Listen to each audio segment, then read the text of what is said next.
C'était la première fois que je voyais marcher devant moi cet homme de taille moyenne, large comme une muraille indestructible, puissant comme un taureau de Camargue et volontaire comme une armée réduite à un seul homme. Il avait près de 30 ans, j'en avais 8. Il allait devenir mon maître.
Je suis né il y a longtemps, je ne me souviens même plus quand, mais je sais que j'ai grandi heureux, malgré que c'était pendant la guerre. Bon, j'ai grandi heureux. Ma mère nous a élevés, mes 2 sœurs et moi. Mon père, lui, paraît-il, est mort comme un héros, mais enfin, j'aurais préféré qu'il soit resté avec moi et je l'aurais toujours considéré comme un héros. Mais un héros vivant, c'est beaucoup plus joli. Je suis allé à la communale, comme tout le monde, à la communale, oui, bien entendu. Puis après, j'ai fait les longues études de la rue. La rue, c'est la meilleure école de la vie, oui. C'est pas la faculté, mais on a des galons qui sont beaucoup plus importants. Ils ont beaucoup plus de valeur. Ils ont beaucoup plus de valeur car dans ces galons-là, il y a le respect aussi. Mais c'est le plus haut de galon, le respect. C'est celui qui s'est perdu en premier maintenant, voilà.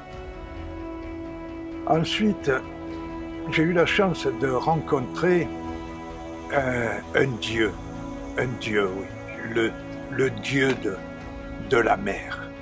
Je l'ai rencontré tout à fait par hasard, j'allais chercher le lait à la ferme voisine, dans le village de Mazargues. Quand je vois quelqu'un super costaud, bien, une force de la nature, le mec, il courait, puis tout d'un coup, il avait un sac sur le dos.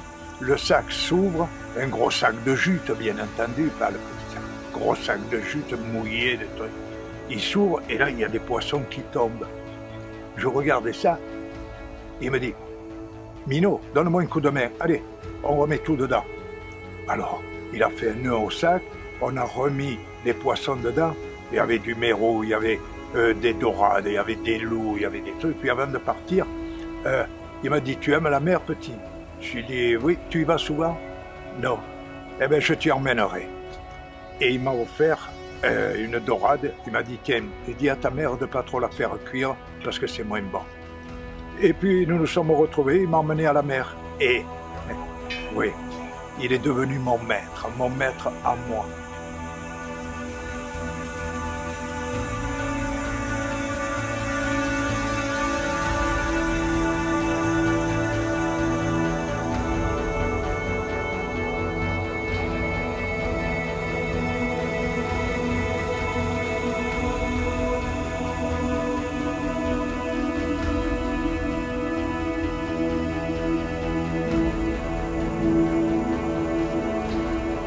Je rencontre M. Beuchat, qui était mon sponsor à l'époque, et qui m'a fait entrer au Club Méditerranée. Au Club Méditerranée, il y avait l'école de plongée libre que je venais de créer, et il y avait également une école plongée bouteille, où je retrouvais un vieil ami qui était moniteur, lui, de plongée bouteille, et nous étions très proches, et on faisait souvent la fête ensemble. Un soir de folie où nous étions 5 ou 6, il a décidé ce soir-là, étant donné que le record de plongée libre en profondeur était détenu depuis toujours par les Italiens, il a décidé que je devais battre les Italiens. L'honneur des Français était en jeu.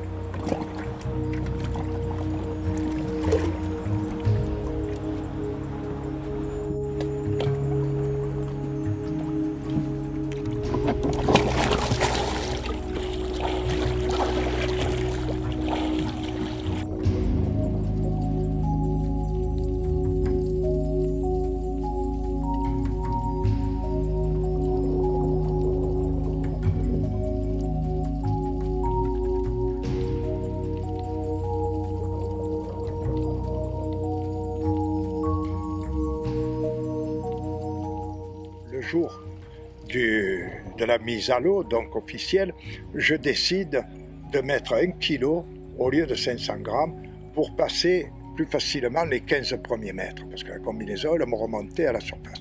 Je descends, et quand j'arrive à 35, 36, 37, 38, 39, il fallait que je descende à 40 pour battre les Italiens qui en étaient à 39. Et là, je me retrouve un peu éloigné de la corde pour récupérer l'épingle, mais j'essaie de me retourner. En essayant de me retourner, je continue à descendre, et je palme, et je suis arrivé à remonter d'où j'étais descendu, et au passage, moitié dans le cirage, j'ai agrippé un truc qui passait devant moi, et c'était la plaquette de 42. Voilà. Donc le record a été établi à 42, et non pas un peu plus bas où je suis descendu. Enfin, ça, on s'en fiche. Le principal, c'est qu'on s'était bien marré.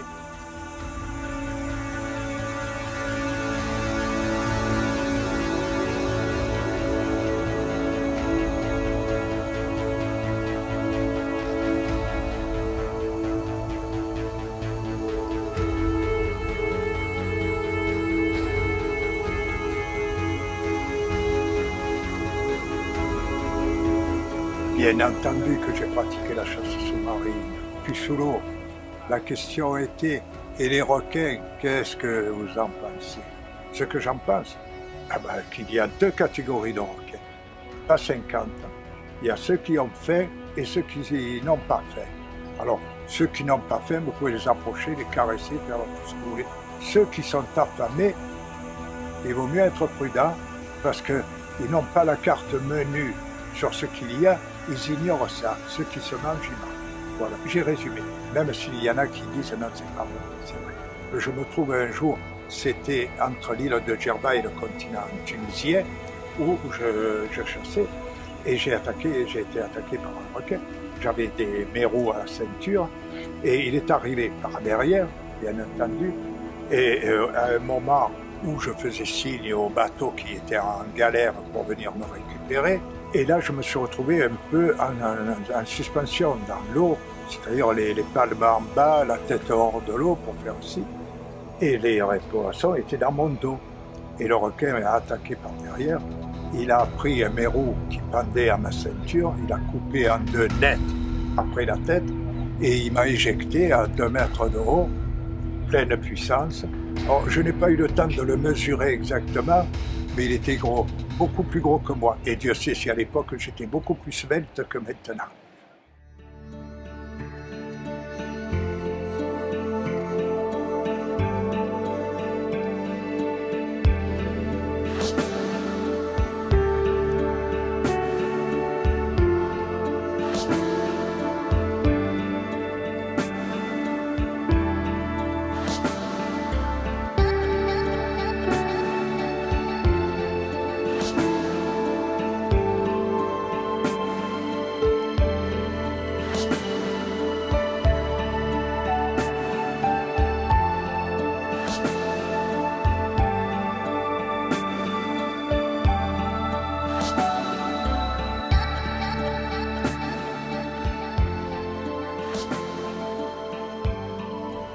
Ah, si je comprends bien, vous voulez savoir si l'apnée m'a été utile en dehors du fait d'aller au fond voir les petits poissons.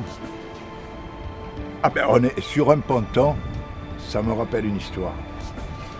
Ça remonte à quelques années. Mais c'était dans le port de Daignan, j'avais le voilier amarré dans le port, et j'avais à bord une petite fille de 5 ans avec sa jeune maman de 25. Bon.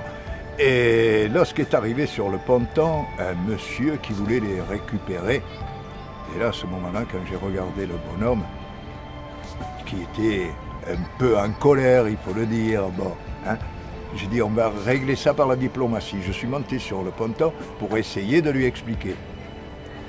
Il m'a insulté, il m'a jeté, moins que rien j'étais. Et j'étais toujours en état d'infériorité sur le ponton. Il mesurait 2 mètres, le gars. J'ai dit, je vais me faire tuer. Et là, il tend le bras pour m'écarter et pour sauter sur le voilier pour récupérer la jeune fille et la petite. Et quand il tend le bras, comme à l'époque, je restais entre 3 minutes et demie et 4 minutes sous l'eau, il ne le savait pas. J'ai agrippé le bras j'ai sauté à l'eau sous le ponton et je l'ai noyé. Pas tout à fait parce que police secours n'est pas venu, mais il était incapable de bouger. On l'a mis sur le ponton, on est monté sur le bateau, on a mis les voiles, c'est le cas de le dire, et là, l'apnée. Je crois qu'elle m'a sauvé la vie.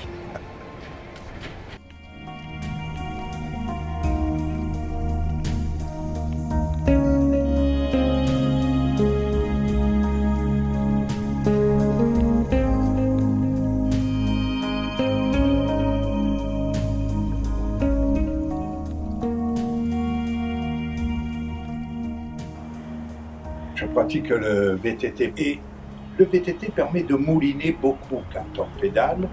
C'est excellent pour le cœur, c'est excellent pour le souffle, c'est excellent pour l'apnée.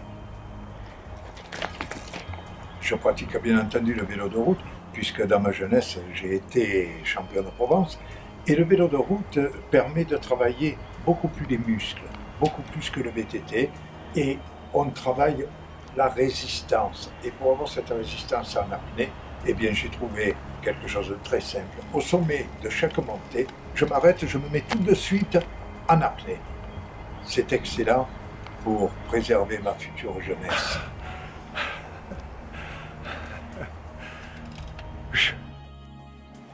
Excusez-moi, monsieur, comment on met ce masque? Ah, ben écoute, assieds-toi, je vais tout te dire. J'étais minot comme toi. Et il y a un grand, comme on disait, un grand, que j'ai appelé mon maître, parce qu'il m'a tout appris, il m'a tout enseigné. Alors si tu veux bien maintenant, c'est à mon tour de te transmettre ce que je sais.